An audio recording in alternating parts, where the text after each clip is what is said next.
Pernah nggak sih kamu merasa hidup ini tidak adil sejak awal?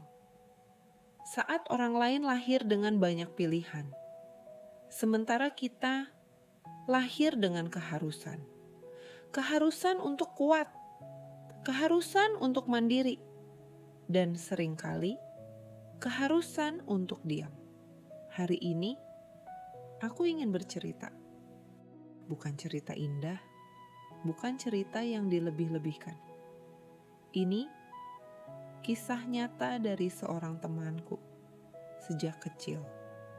Hidupnya tidak pernah mudah.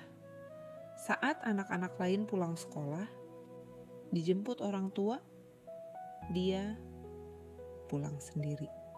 Kadang berjalan kaki, kadang menahan lapar. Bukan karena orang tuanya tidak peduli, tapi karena hidup tidak memberi mereka ruang. Sejak kecil, dia belajar satu hal. Jika ingin bertahan, jangan manja pada keadaan.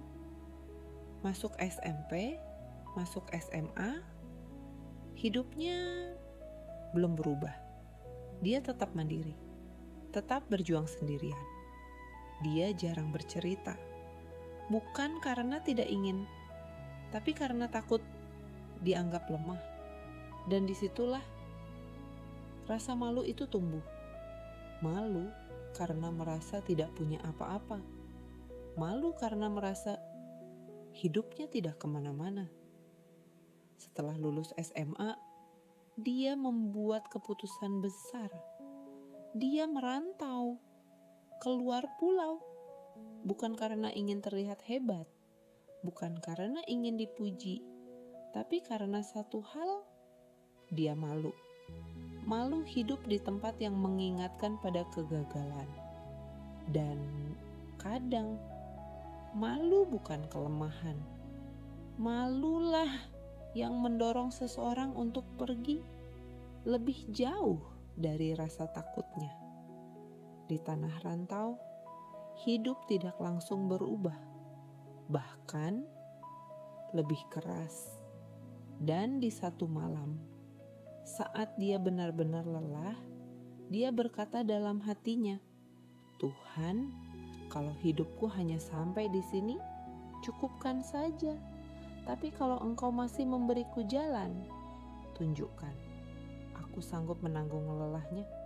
Tetapi kesuksesan tidak datang besoknya, tidak minggu depan, tidak setahun kemudian, tapi bertahun-tahun.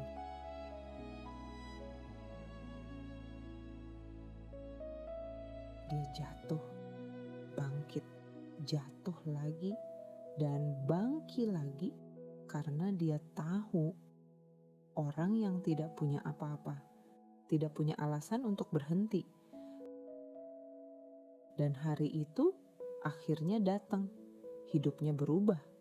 Bukan hanya soal uang, bukan hanya soal status, tapi satu hal, dia menang melawan dirinya sendiri.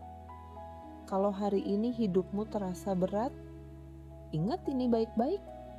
Hidup tidak menilai siapa yang paling cepat, tapi siapa yang paling tahan.